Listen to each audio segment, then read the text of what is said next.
In this episode, we are going to discuss what is often regarded as the most dangerous emotion in human connection. Have you ever felt that someone both didn't like something about you and disrespected it at the same time?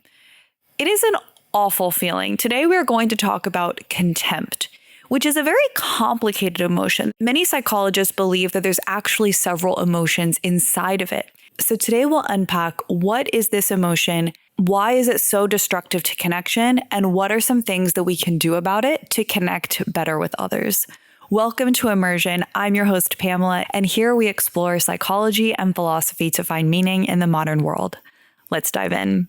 So many of you know that I like to often give the central idea up front. Contempt is not just another emotion. It is when resentment, pain, fear, things build up for so long that then it turns into a feeling of superiority and then becomes like a wall between you and this other person or group. Let's look at an example from the website of the Gottman Institute, which is founded by John Gottman, who is a relationship researcher you may have heard of. And we'll be looking at their work during this episode. So on their website, which I'm linking down below, they have an example of one person who is frequently late. And then their partner says to them one day, "Look, I learned how to tell time when I was 5 years old. When are you ever going to learn?" This has so much in it. And that's the whole reason we're doing this, is because contempt is different from the other ways people show up in conflict that John Gottman has researched, such as defensiveness, such as criticism, stonewalling, the other parts of what is referred to as the four horsemen, which are the most destructive patterns in relationships. But contempt is widely regarded as the most dangerous. And in his research, he found the number one predictor of divorce when it is not repaired well. So what's happening in this example? The person is not just saying, "Oh, it's really frustrating to me that you're always late." That would have not been great because they would have said always, which is another relationship no-no, to not have black and white thinking, because this person is likely not late 100% of the time. But this is worse because saying, "Look, I learned how to tell time when I was 5 years old. When are you ever going to learn?" What that does is it establishes one person in the relationship as superior, maybe more of the adult who knows more. It implies the other person is flawed and almost incapable of changing. This is where I want to get into how different psychologists define contempt in their own unique ways. Paul Elkman, who is a researcher who has done a lot of work on emotions, found contempt to be one of what he deemed to be 7 primary emotions, including anger and enjoyment. These are emotions that he says are universal and they can come up spontaneously.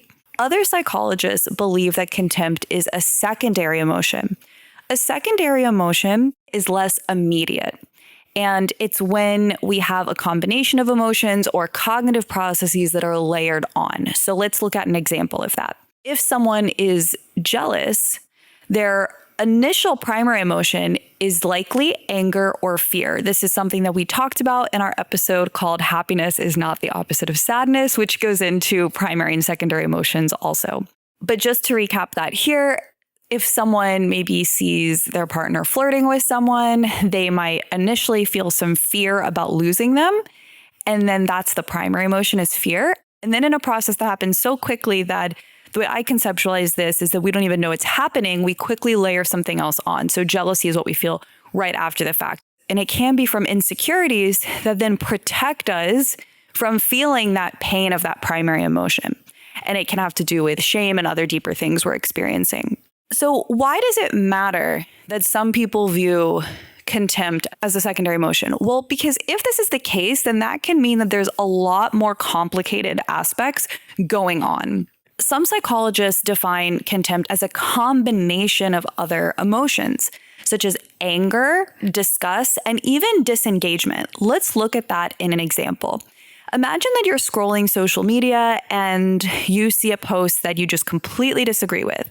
And then your knee-jerk reaction is not, "I disagree with that." Instead, it's, "Ugh, those people are such idiots." In that moment, you felt maybe some anger. You felt disengagement potentially, almost putting that wall between you and them, like, "I can't with these people." You just feel so frustrated that you almost view there's no hope of connecting, reconciliation, getting on the same page. And there might even be a sense of disgust is a certain word that might apply in some aspects for contempt, but we could also think of this as simply disrespect. We really want to see with contempt that there is this hierarchy in play. And the hierarchy does not always actually mean that those in power are looking down on those that are not in power. It can often go the other way. And sometimes that can be from a place of seeking protection or a way for a certain group to feel more superior. For instance, on Paul Elkman's website, in his article on contempt, he talked about teenagers feeling contempt, or maybe a prisoner feeling contempt for a guard. And this makes total sense.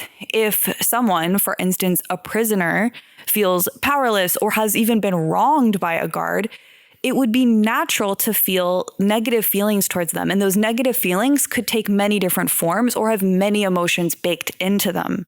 So this now brings up, when are the situations when one is most likely to feel contempt? One is in very close interpersonal relationships. You don't likely feel contempt just for a friend often. It's a lot more likely in a romantic relationship, which is why it comes up so much in couples therapy research or in these examples I'm giving. But it could also be in family dynamics. Anyone that you have a lot of close encounters with, contempt can come up because it often has to do with repeated conflict or repeated wrongdoings, or at least the perception of that. And then the other two times it often comes up is power struggles, like we've talked about. And then lastly, when someone has encountered something that they feel is in conflict with their morals, where they might then feel superior. For instance, that social media example we talked about. Because all of these could then create a looking down upon another. If you want to boil it down to one way of looking at it, criticism might look like, I don't like that you did that. Contempt often can look like, I don't like that you are this kind of a person. I don't respect this kind of a person that I think that you are from these actions that I've seen. And this is why it's so dangerous. A lot of the research that I've seen on contempt does come from the Gottman Institute. One thing they're most known for is doing a longitudinal study over decades. They had over 3,000 couples come in and they studied them in conflict. What they noticed is that often it wasn't about having conflict or having different opinions on frequency of intimacy or finances. It was actually about how these couples talked about these things. And I think, again, this could apply in any relationship. If you're at work, it's not about if you have conflict, it's about how you work through that conflict. And the reason why contempt is so dangerous in any kind of relationship is because over time, so much resentment has built up that you don't just see this person as doing something wrong, you view them as wrong. And the reason why it often can have disengagement is because after repeated conflicts, eventually you kind of just want to give up.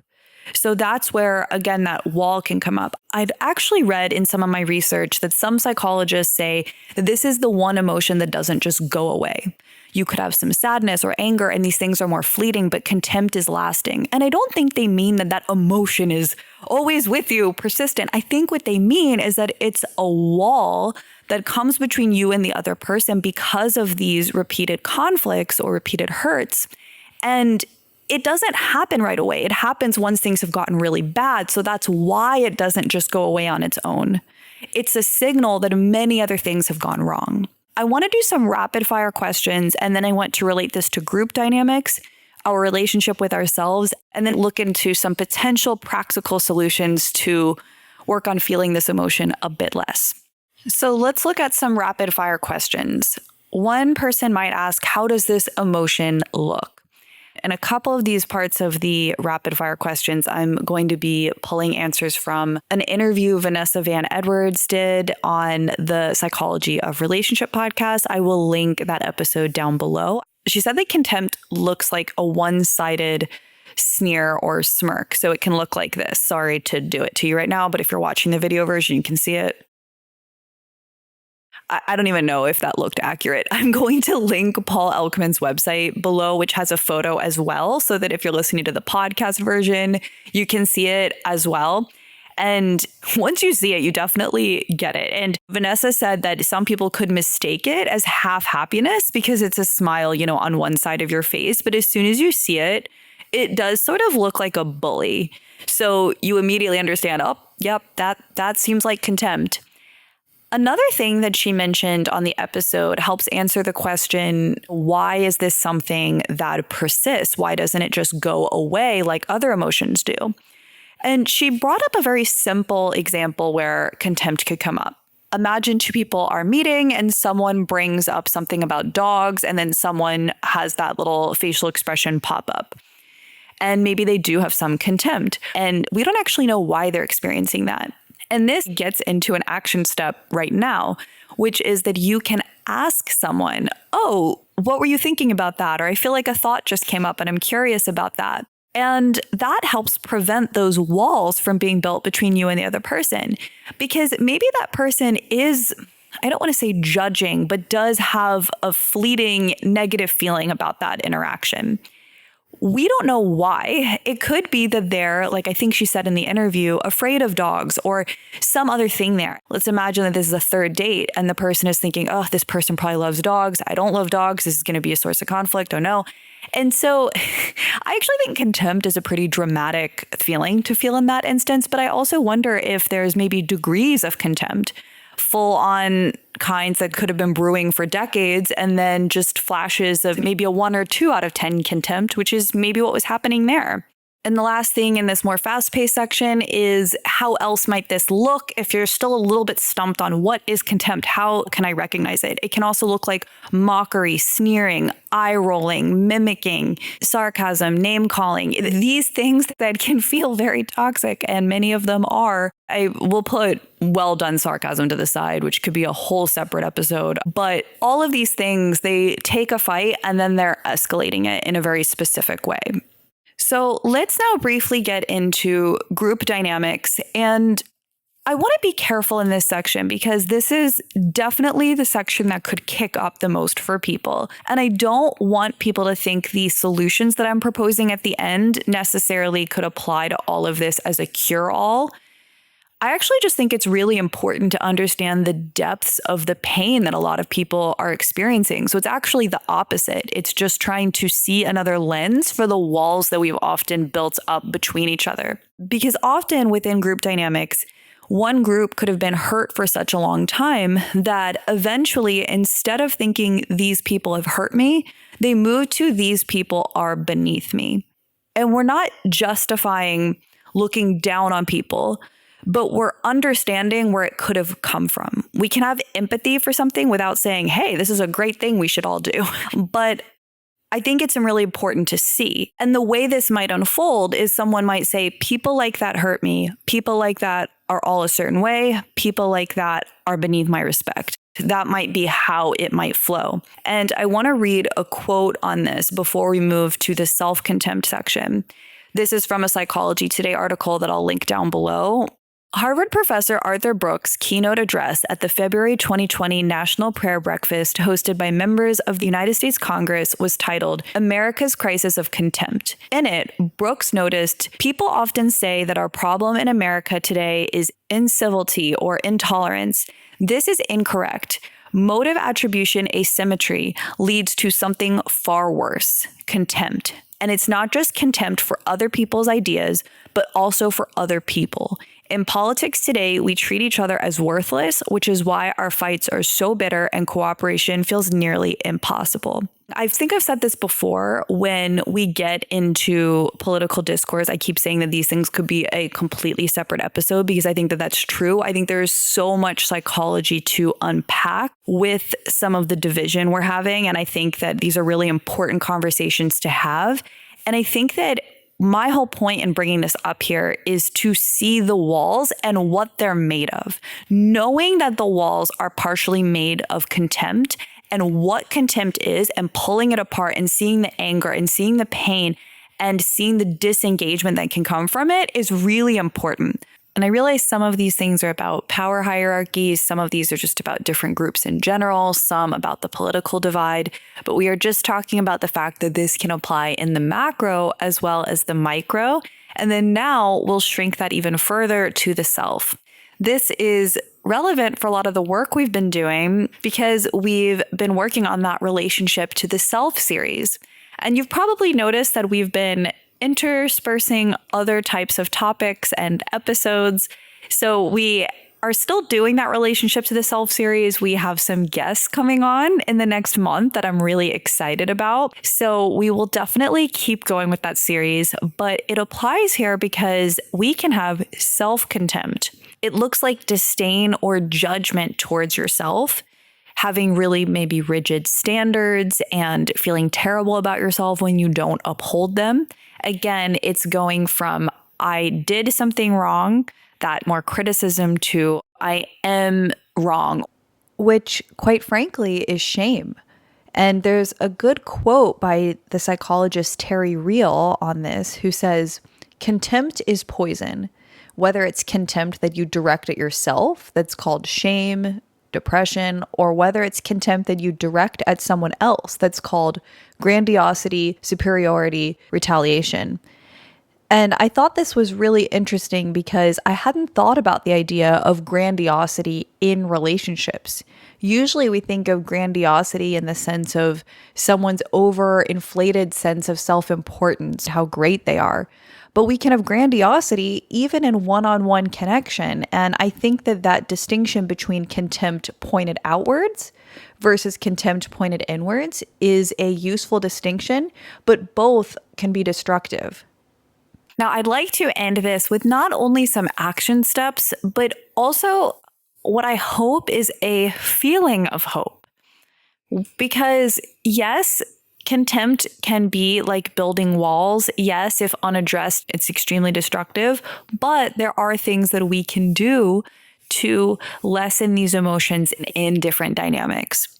So first of all, I think that in ourselves, just being aware of contempt can potentially lessen it because we realize the complexity of this emotion and we can see it for what it is.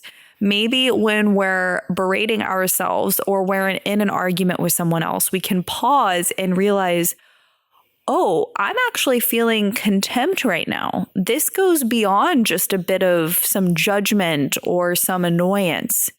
And then we can pull it apart and ask, this is the kicker. We want to ask, what is the hurt that I am feeling under this? What is the hurt I'm trying to run from? Because contempt is in a lot of ways, I believe, a defense mechanism. Let's take that argument we talked about earlier with the couple where one person is always late. If that person asked, why does it bother me that they're always late? They might realize that there is so much under it. Maybe they grew up in a house where their parent was always making them late and they were getting in trouble at school and that being late makes them really anxious. Or maybe they just realize that someone being on time to them signifies that they're valued and they feel disrespected and not valued and not important to their partner. When really they could be so important to their partner, but their partner maybe doesn't view it the same way. They just get really engrossed in what they're working on, or they're a little bit time blind. And it's not about them not valuing the person. It's just that they view this situation extremely different. If that person can look under the contempt asking, what is the hurt I'm running from? I don't think psychologists would say that all contempt is running from pain. Someone could be in traffic and have some contempt at a stranger for cutting them off. Granted, I don't know. I think the framework still exists there. There was probably some fear of getting hurt or a collision, and then it could be a defense mechanism of anger as a result of that. I don't know. That could be an interesting thing to chew on. Is it always some pain that we're actually covering up? I don't have a clear answer to that, but it is a hypothesis that I'm willing to run with here and that we can chew on as we go about our lives. Another thing we can apply is curiosity. We mentioned it earlier. If you see contempt in others, asking, oh, what is that just came up for you? Like we talked about with the dog example. And that curiosity can apply to ourselves. Let's say that you I feel like you've just been really behind on your work lately and you're always just getting things in at the last minute. You don't feel like you're living up to your standards. And let's say that actually turns into some self-contempt. I'm always doing this. I'm doing sloppy work. It can turn into feelings of feeling not enough. And if you look under that, getting curious can look a variety of ways. Not only asking what is pain that I'm running from here, which that is pretty clear. Usually when people attack themselves, it's trying to get ahead of the criticism of others. If I criticize my own work and my own standards, then other people cannot attack me to the same degree that I am, and it won't feel like getting the rug pulled out from under me by them. It's at least by myself, and that feels safer. But what else is going on there? Getting curious about, well, why am I getting it done at the last second? Do I have an incredible amount on my plate right now? Am I incredibly drained for some other reason, maybe some health reasons? And getting curious about whose standards am I trying to live up to, mine or some that were thrusted upon me? And while I said I think it gets a little bit more complex when we're talking about group dynamics, with close interpersonal relationships or with ourselves, curiosity is such a gift. It is saying, I don't necessarily agree with what you're saying or love what you're doing, but I love you enough to try to understand you better. I want to understand you. I want to see where you're coming from. And it's in a sense, laying down our metaphorical weapons and looking for a connection, extending a hand. And it's a form of vulnerability. I think it's hard to open up your mind and in a sense, opening up your heart that way to say, let me try to understand you, especially in an argument that's happened repeatedly or with things that you've felt towards yourself for long periods of time. And so to get to our last strategy, we began with the Gottman Institute. We will end with their reflections as well. And they did list in their article on contempt that there are two solutions. One is more short-term, discussing how something made you feel. That partner saying, I feel hurt when you're late because. And as you probably know, we want to stick to I feeling statements versus you statements. But the long-term solution to contempt is what they call building a culture of fondness and admiration. Culture is a very interesting word there. If you think about a job that you've had that had a culture where people really bought in, it probably felt so different than the kind of place where people sort of made fun of their boss or company policies or complained about things, again, kind of rolling their eyes about stuff going on there. The culture can become, I don't want to say addictive, but it can become a cycle. It can be hard to break out of once there's a culture in place of this is how we collectively feel about the place that we go to or about our relationship. And so what does a culture of fondness and admiration look like in a relationship? And I do think that this can apply to other types of relationships and friendships too. Gratitude, feeling gratitude, but also expressing it, thanking people, showing them that you notice what they're doing, how they're pouring into that relationship. Small acts of kindness, sharing what you admire about them and why. I'm proud of you for doing blank, and here's why. Just elaborating versus small, tiny lines that you might throw out easily, digging a little bit deeper. And they also mention remembering the good times in the relationship and how couples that have a positive oral history where they describe their relationship in a positive way have better outcomes. But that can be hard to do when you're really unhappy in the relationship, which is why so much of this is about a negative downward spiral or an upward positive cycle. That is it for this episode. I realize that this one could be viewed as a bit of a downer, but I actually think that there is hope here because this is something that's happening whether we talk about it or not. So by looking at it and examining it and finding routes to experience it less, we can experience more positive connections and relationships. So I don't find it a downer, even if it maybe seemed like one at points. I think that some negative emotions can be very interesting. And what we like to do at Immersion is go beneath the surface into it deeply, a certain topic, and then move on and do something else the following week. So next week, we should be getting back to the relationship to self series. Although if you've been around here long enough, you know there's no guarantees. It's a bit where the curiosity leads. But we do also have those interviews coming up. So we'll definitely get back to that series at some point. And thank you so much for being here. I appreciate you spending the time learning together. And last announcement, if you are new here, this is a podcast that's available on many podcast players such as Apple, Spotify, and many others. I'll link that down below, as well as a video option on YouTube. If you're able to leave us a rating, just tapping those 5 stars wherever you're listening, or even if you're watching on YouTube, most of our listens are on YouTube. If you want to help the show out, you can go to a podcast player and tap a rating or review, and it would really help us out. And so that's it for this week, and speak to you next week. We release episodes on Sunday, so talk to you then.